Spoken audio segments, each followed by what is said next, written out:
নমস্কার দর্শক বন্ধু, আজ আমি আপনাদের সঙ্গে SW সোলার বা এর আরেক নাম হচ্ছে ফুল নামটা হচ্ছে স্টার্লিং অ্যান্ড উইন্ডসর সোলার, এই কোম্পানিটাকে নিয়ে আলোচনা করব। তো প্রথম কথা, যে কোনো আজকেই হচ্ছে কোম্পানির হচ্ছে কনকল হয়েছে এবং রেজাল্টটা সম্ভবত গতকালই এসেছে। তো যে কোনো কোম্পানি শুরু করার আগে আমরা তার বিজনেস মডেল আলোচনা করি। তো এর বিজনেস মডেল হচ্ছে সিমিলার, আমি আর একটা কোম্পানির ভিডিও বানিয়েছিলাম, সেটা হচ্ছে Waaree renewable technology, same business model. তো কোম্পানি কি করে? কোম্পানি হচ্ছে একটা সোলার ইপিসি কোম্পানি। ইপিসির ফুল ফর্ম হচ্ছে ইঞ্জিনিয়ারিং, প্রকিউরমেন্ট অ্যান্ড কনস্ট্রাকশন। তো সহজ ভাষায় বলতে গেলে কোম্পানি সোলার প্ল্যান্ট অ্যাকচুয়ালি বানায় বা সোলার প্ল্যান্ট সেট আপ করে। তো একটা সোলার প্ল্যান্ট সেট আপ করার আগে কী করতে হয়? প্রথমে পুরো তার ডিজাইন এবং লেআউট বানাতে হয়। মানে যে কোনো একটা প্ল্যান বানাতে গেলে তার কোথায় কি বসবে, কোথায় কি সেট আপ হবে, তার পুরো ডিজাইন এবং লেআউট তৈরি করতে হয়। করার পর কোম্পানি কি করে, একটা সোলার প্ল্যান্ট বানাতে গেলে যা যা লাগে, যেমন ধরুন কেবিল অ্যান্ড ওয়্যার লাগবে, সোলার প্যানেল লাগবে, তারপরে ইনভার্টার লাগবে, ট্রান্সফরমার লাগবে, তার সাথে সাথে ওই যে সোলার প্যানেলগুলোকে সেট আপ করবার জন্য লাগে হচ্ছে ওই যে স্টিলের স্ট্রাকচার।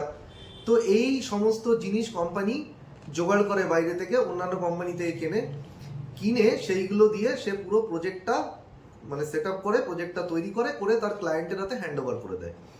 এটা হচ্ছে কোম্পানির মূল কাজ। এইবার অনেক সময় ক্লায়েন্টটাকে বলে যে তুমি তো প্রজেক্ট তো করে দিয়েছো, এবার সেটার অপারেশন এবং মেনটেনেন্সের কাজ করো। অনেক সময় কি হয়, ক্লায়েন্ট অপারেশন এবং মেনটেনেন্সের কাজের দায়িত্ব দিয়ে দেয়। সেটা ধরুন 10 বছর, 15 বছর, 20 বছরের জন্য একটা চুক্তি করে যে এই বছর তুমি অপারেশন এবং মেনটেনেন্সের কাজ করবে। অপারেশন এবং মেনটেনেন্স হচ্ছে এই ধরুন কোথায় পাওয়ার ঠিকমতো কাজ করছে না, পাওয়ারের এফিসিয়েন্সি ঠিক আছে কিনা, এই সমস্ত জিনিসের দায়িত্ব আর কি দেয়। তো এই হচ্ছে কোম্পানির দুটো রেভিনিউ স্ট্রিম, অর্থাৎ কোম্পানি ইপিসি প্রজেক্ট করে এবং তার সাথে সাথে অপারেশন এবং মেনটেন্যান্সের কাজও করে। ইপিসি প্রজেক্ট থেকে যখন কোনো রেভিনিউ পায় সেটা হচ্ছে একটা one time revenue, one time একটা বড় রেভিনিউ পায়। আর এই যে অপারেশন অ্যান্ড মেনটেন্যান্স, যের জন্য ক্লায়েন্ট কোম্পানির সঙ্গে 10-15 বছরের কন্ট্রাক্ট করে, তার কোম্পানি 10-15 বছর ধরে কিন্তু একটা রেকারিং রেভিনিউ আর্ন করে এখান থেকে। তো এই হলো কোম্পানির দুটো ব্যবসা। এবার যদি আমি চলে আসি যে এই কোম্পানি ইন্ডিয়াতে এই মুহূর্তে যদি তার মার্কেট শেয়ার দেখি, 25% মার্কেট শেয়ার আছে ইপিসি প্রজেক্ট। অর্থাৎ ভারতে যত ইপিসি প্রজেক্ট এই মুহূর্তে সোলার ইপিসি প্রজেক্টের কাজ হচ্ছে, তার মধ্যে 25% কাজ কিন্তু কোম্পানি পায়। এটা হয়ে গেল।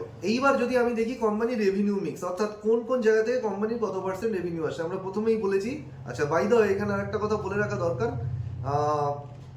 এই যে ইপিসিরও কিন্তু আবার দু রকমের ইপিসির কাজ হয়। একটা হচ্ছে captive power plant. Captive power plant বলতে বোঝায়, ধরুন কোনো কোম্পানি এসে তার নিজের, যে প্রত্যেকটা কোম্পানি চালাতে গেলে তার তো নিজের ইলেকট্রিসিটি দরকার হয়, পাওয়ার দরকার হয়, এবং সে বললো কোম্পানির কাছে এসে, SW সোলারের কাছে এসে, ভাই তুমি আমাকে একটা পাওয়ার প্ল্যান্ট বানিয়ে দাও। যে পাওয়ার প্ল্যান্ট থেকে যে পাওয়ার তৈরি হবে তাতে তার নিজের কোম্পানি চলবে। কোম্পানিগুলো কেন করে? কারণ এতে ট্র্যাডিশনাল যে পাওয়ার, তার থেকে যে বিদ্যুৎ খরচা হয়, এতে কিন্তু বিদ্যুৎ খরচা অনেকটাই কমে যায়, অনেকটা সাশ্রয় হয়। কারণ সোলার যে পাওয়ার প্ল্যান্ট বানাতে গেলে কিন্তু প্রথমে কিন্তু খরচা আছে, কিন্তু একবার যদি তৈরি হয়ে যায় তারপরে কিন্তু পার ইউনিট ইলেকট্রিসিটি কস্ট কিন্তু কমে যায় কোম্পানির জন্য।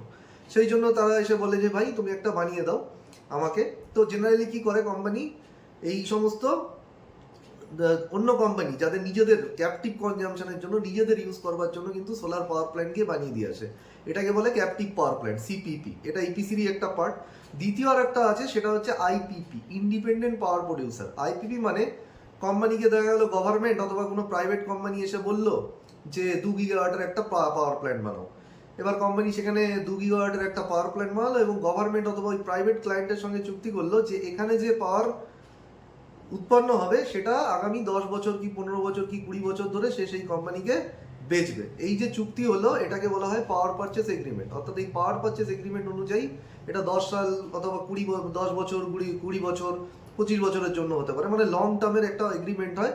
এই লং টার্ম এগ্রিমেন্ট অনুযায়ী কোম্পানি তার ক্লায়েন্টকে পাওয়ার বেচে একটা নির্দিষ্ট রেটে, ধরুন 5 টাকা পার ইউনিটে আগামী 10 বছর কি 15 বছর ধরে বেচবে। এবার তার আবার এক্সক্যালেশন কস্ট থাকে, কখনো কখনো সেই কন্ট্রাক্ট অনুযায়ী সে কিন্তু এই পার ইউনিট যেটা দামে বেচে সেটা কিন্তু বাড়াতেও পারে। তো ব্যাপারটা হচ্ছে, এইটা হচ্ছে ইন্ডিপেন্ডেন্ট পাওয়ার প্রডিউসার। আবার অনেক সময় কি হয়, এই ইন্ডিপেন্ডেন্ট পাওয়ার প্রডিউসারের কোম্পানি নিজে থেকে এরকম অনেক পাওয়ার প্ল্যান্ট বসায় এবং সেখানে যে পাওয়ার উৎপন্ন হয় সেটা এক বা একাধিক মানে মানে সবসময় এমন হয় না যে কোনো একটা নির্দিষ্ট ক্লায়েন্টকেই বেচবে। একটা পাওয়ার প্ল্যান্ট বসালো, সেখানে দেখা গেল 2 গিগাওয়াট পাওয়ার জেনারেশন করলো এবং সেটা কিন্তু দেখা গেলো 3টে ক্লায়েন্টকে বেচলো কি 2টো ক্লায়েন্টকে বেচলো, সেই সবার সাথেই পাওয়ার পারচেজ এগ্রিমেন্ট করে তাদেরকে মোটামুটি বেচলো এই 2 গিগাওয়াট, মানে একজনকে না বেচে 3জনকেও বেচতে পারে। তো এই হচ্ছে মোটামুটি মানে কনসেপ্ট। এটা আমরা আগের কোম্পানির ক্ষেত্রেও আলোচনা করেছিলাম, পারলে ভিডিওটা একটু দেখে নেবেন গিয়ে। এইবার কোম্পানির আমি চলে আসি কোথা থেকে রেভিনিউ আসে। তো কোম্পানির ইপিসি থেকে রেভিনিউ আসে হচ্ছে 96%, আর এই অপারেশন এবং মেনটেন্যান্স থেকে রেভিনিউ আসে 4%। এবার ইপিসি থেকে যে 96% রেভিনিউ আসে, তার 84% রেভিনিউ আসে হচ্ছে ইন্ডিয়ান যেসব ইপিসি প্রজেক্ট হচ্ছে সেখান থেকে, মানে ভারতীয় ইপিসি প্রজেক্ট থেকে, ইন্ডিয়া থেকে। আর বাকি 12% কাজ আসে, মানে এই যে ইনস্টলেশনের কাজ আসে বা পাওয়ার প্ল্যান্ট সেট আপের কাজ আসে কিন্তু ফরেন থেকে, মানে ইন্টারন্যাশনাল মার্কেট থেকে। এই হয়ে গেল আপনার 96% ইপিসির ব্রেকআপ। এইবার যদি আমি দেখি, এটা তো গেল রেভিনিউ এর ব্রেকআপ, এবার যদি আমি গ্রস প্রফিট দেখি, সেখানে দেখবো যে 27% মোট এই ইপিসি থেকে গ্রস প্রফিট আসে। তো ইপিসি মানে ইন্টারন্যাশনাল, মানে আমরা যে বলছিলাম না বিদেশের যে সমস্ত ইপিসি প্রজেক্ট কোম্পানি করে, বিদেশের ইপিসি প্রজেক্ট থেকে কোম্পানি রেভিনিউ আসে 12%, কিন্তু তার গ্রস প্রফিট আসে কিন্তু 27%। মানে এখান থেকে কি দাঁড়াচ্ছে যে রেভিনিউ যা আসে তাতে গ্রস প্রফিট অনেক বেশি আসে যদি কিনা বিদেশের একটা প্রজেক্ট কোম্পানি করতে পারে বা বিদেশের একটা প্রজেক্ট কোম্পানি সাকসেসফুলি শেষ করতে পারে। তার মানে ইন্টারন্যাশনালে বা বিদেশে কিন্তু মার্জিন বেশি থাকে, যে কাজ করে সেখানে কোম্পানি বেশি মার্জিন আর্ন করতে পারে। তো এবার চলে আসি কোম্পানির অর্ডার বুকে। কোম্পানির মোট 11,813 কোটি টাকার অর্ডার বুক আছে। এইবার এই যে 11,813 কোটি টাকার অর্ডার বুক, এটা থেকে আমাদের কি দেখার আছে যে কোম্পানির আগামী দিনে কতটা রেভিনিউ এখান থেকে আর্ন করতে পারে। তো আমি যদি কোম্পানির এই বছরের রেভিনিউ দেখি, মানে 26 সালের রেভিনিউ মোটামুটি 7,548 কোটি টাকার রেভিনিউ আছে। কোম্পানির ম্যানেজমেন্ট গাইডেন্স দিচ্ছে যে পরের বছর 15% গ্রোথ করবে কোম্পানি। তাহলে 15% যদি গ্রোথ করে তাহলে মোটামুটি 8,600 কোটি টাকা রেভিনিউ আসবে পরের বছর। এখন কোম্পানির কাছে কত টাকার কাজ আছে? 11,813 কোটি টাকার। অর্থাৎ আগামী এক বছরের রেভিনিউ ভিজিবিলিটি কিন্তু এই অর্ডার বুক থেকে কিন্তু মোটামুটি চলে আসছে, এক বছর বা তার একটু বেশি। এবার এই যে গোটা বছর, এই বছরের যদি আমরা দেখি, এই বছরে কিন্তু কোম্পানি প্রায় 8,000 কোটি টাকার উপর, প্রায় 8,000 বা তার আশেপাশে মোট অর্ডার এক্সিকিউশন করেছে, মানে কাজ, মানে 8,000 কোটি টাকার কাজ শেষ করেছে এবং এখান থেকে তার রেভিনিউ এসেছে 7,548 কোটি টাকা। তাহলে আমরা ইজিলি বলতে পারি যে পরের বছর যদি মোটামুটি তারা 10,000 11,000 এই অর্ডার বুক শেষ করতে পারে, মানে এক্সিকিউশন করতে পারে সঠিকভাবে, তাহলে মোটামুটি কিন্তু যে রেভিনিউ তারা গাইডেন্স দিচ্ছে অর্থাৎ 8,600 কোটি টাকা, সেটা কিন্তু তারা ইজিলি অ্যাচিভ করে যাবে। তো এটা গেল। এইবার এখানে আরেকটা তথ্য যেটা বোঝা দরকার, কোম্পানি যে নতুন অর্ডার এসছে এই বছর, তার নতুন অর্ডার এসছে কিন্তু 10,000 কোটি টাকার কাছাকাছি। এর মধ্যে ডোমেস্টিক অর্ডার এসছে 76% এবং ইন্টারন্যাশনাল মার্কেট থেকে অর্ডার এসছে কিন্তু বাকি 24%। এবং এখানে কতগুলো জিনিস এবার আমাদের বোঝার আছে। সেটা হচ্ছে, প্রথমে কোম্পানির যদি আমি দেখি যে এই কোম্পানির মার্জিন কিন্তু খুব কম, এবং এই কোয়ার্টারেও যদি আমরা দেখি মোটামুটি কোম্পানির মার্জিন কিন্তু এখানে বেড়েছে, 5 থেকে 8% হয়েছে এই কোয়ার্টারের যে রেজাল্ট আমরা দেখছি। তো এই যে কোম্পানির মার্জিন মোটামুটি আমরা দেখতে পাচ্ছি, মানে ফুল ইয়ারের যদি মার্জিন দেখি 4% মার্জিন। তো এখানে আপনারা দেখেছি ওয়ারি রিনিউয়েবলের কত পার্সেন্ট মার্জিন, প্রায় আপনার 19% মার্জিন।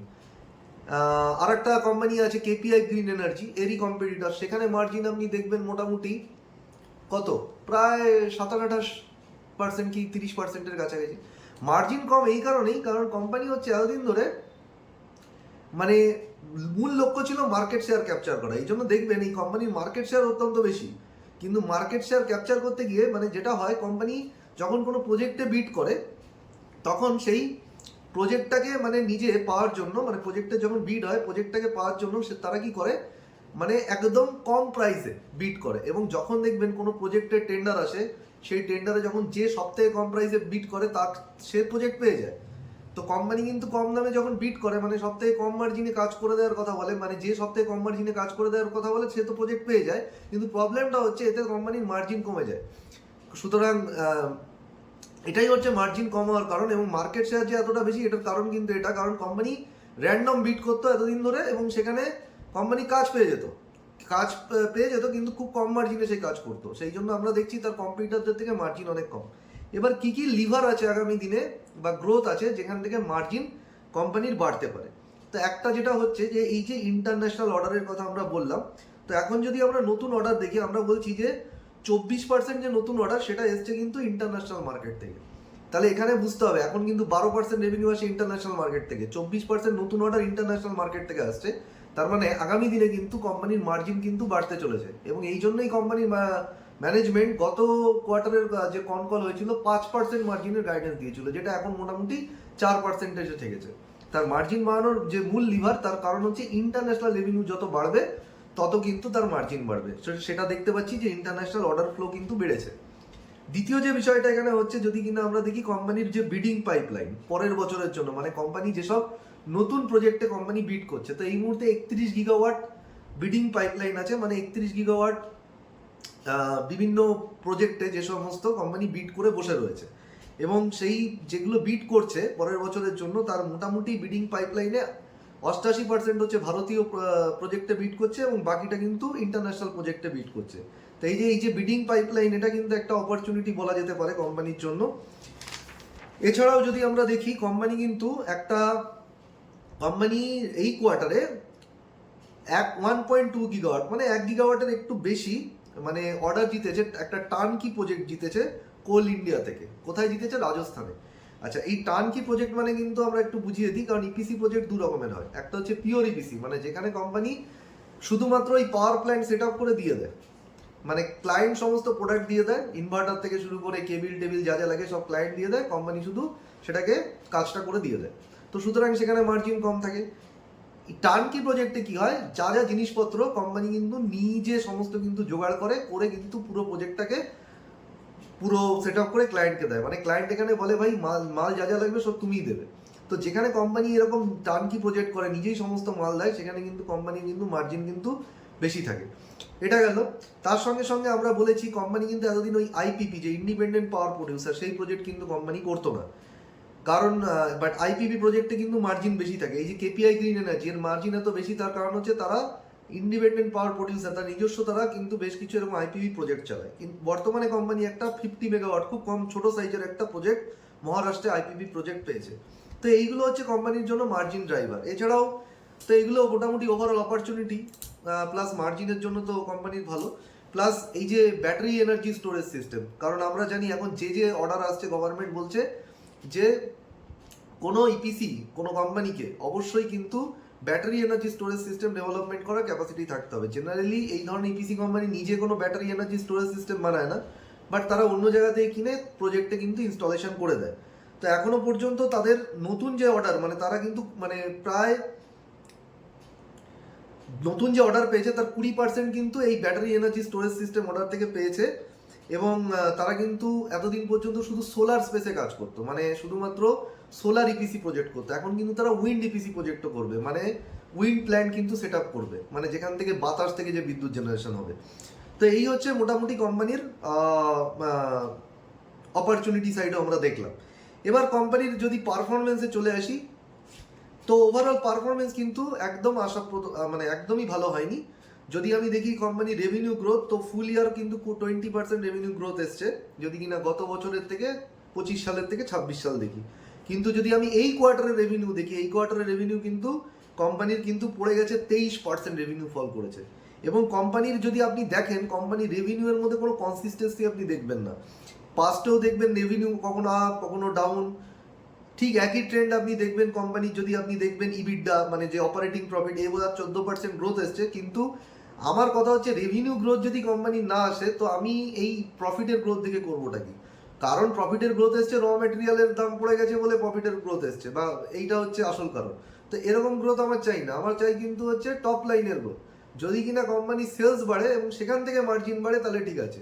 র মেটেরিয়ালের কমে গেল, মার্জিন বেড়ে গেল, এটা কিন্তু খুব একটা মানে বড় ফান্ডামেন্টাল কিন্তু ট্রিগার হতে পারে না আমার মতে। এবার যদি আমরা কোম্পানির রিস্কগুলো দেখি, এখানে কোম্পানিতে কিন্তু অনেকগুলো রিস্ক আছে, মানে ওভারঅল কোম্পানির পারফরমেন্স তো একদমই ঠিক নেই, তার সঙ্গে সঙ্গে বেশ কিছু রিস্ক আছে।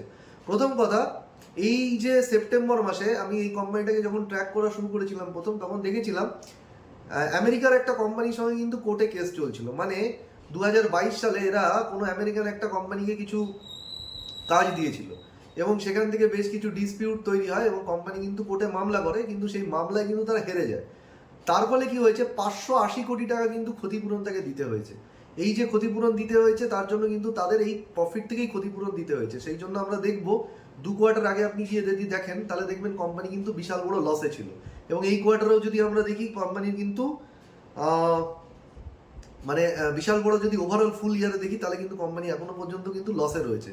তো এটা গেল তো একটা বড় রিস্ক, এবং সব থেকে বড় কথা এই 580 কোটি টাকা দেওয়ার পরেও এখনো কিন্তু মানে বড় যে কেস ছিল সেগুলো মিটে গেছে, কিন্তু এখনো কিন্তু ছোট ছোট কিন্তু কেস কিছু এখনো চলছে। তো এটা একটা গেল রিস্ক। দ্বিতীয় রিস্ক হচ্ছে রাজস্থান যে কোম্পানি প্রজেক্ট করছে, কিছুক্ষণ আগে আমরা বলছিলাম সেই রাজস্থান প্রজেক্ট কিন্তু স্লো ডাউন হয়ে গেছে, মানে সেখানে ঠিক মতো কিন্তু কাজ হচ্ছে না। তার থেকেও যেটা সব থেকে বড় রিস্ক এই কোম্পানির ক্ষেত্রে সেটা হচ্ছে প্রোমোটারের প্লেজ, মানে কোম্পানির মালিক নিজের শেয়ার প্লেজ করে মার্কেট থেকে টাকা তুলেছে। কত পার্সেন্ট প্রোমোটার প্লেজ রয়েছে? 26%। এবার অনেক সময় দেখা যায় প্রোমোটার প্লেজ করে তার পজিটিভ কোনো কারণ থাকতে পারে, মানে অনেক সময় প্লেজ করে টাকা নেয় বিজনেসের ডেভেলপমেন্টের জন্য, মানে ব্যাংক থেকে লোন নিতে গেলে হয়তো সুদের হার বেশি পড়ে যায়, সেই জন্য নিজের শেয়ার প্লেজ করে প্রোমোটার মানে টাকা তোলে এবং সেটা নিজের বিজনেসে ইনভেস্ট করে। এখানে যে প্রোমোটার প্লেজ করেছে সেই প্লেজটার কিন্তু যদি আমরা নেচার দেখি, টোটাল প্রোমোটার প্লেজ 26% এবং টোটাল প্রোমোটারের শেয়ার হোল্ডিং হচ্ছে 46%, মানে 46%-এর মধ্যে 26% কিন্তু প্লেজ রয়েছে। এবং সেখানে গিয়ে যদি আমরা দেখি যে এই প্লেজের কারণটা কি, সেখানে দেখবো যে এই প্লেজটা কিন্তু করেছে কোম্পানি ডেট, মানে তার প্রোমোটার প্লেজ করেছে তার প্যারেন্ট কোম্পানি দেনা শোধ করবার জন্য। এখানে প্রোমোটারের নাম হচ্ছে সাপুরজি পালনজি, এবং এই সাপুরজি পালনজি গ্রুপ যেটা, তারা কিন্তু তাদের প্যারেন্ট কোম্পানির যে ধার সেটা শোধ করবার জন্য, মানে এটা হচ্ছে প্যারেন্ট কোম্পানির যে সাবসিডারি কোম্পানি, তো প্যারেন্ট কোম্পানির ধার শোধ করবার জন্যই কিন্তু এই লোনটা তুলেছে, মানে লোন তুলে লোন শোধ করবে অ্যাকচুয়ালি, মানে শেয়ার প্লেজ করে। তো সুতরাং এটা কোনো ভালো একটা মানে সাইন ইন্ডিকেট করে না।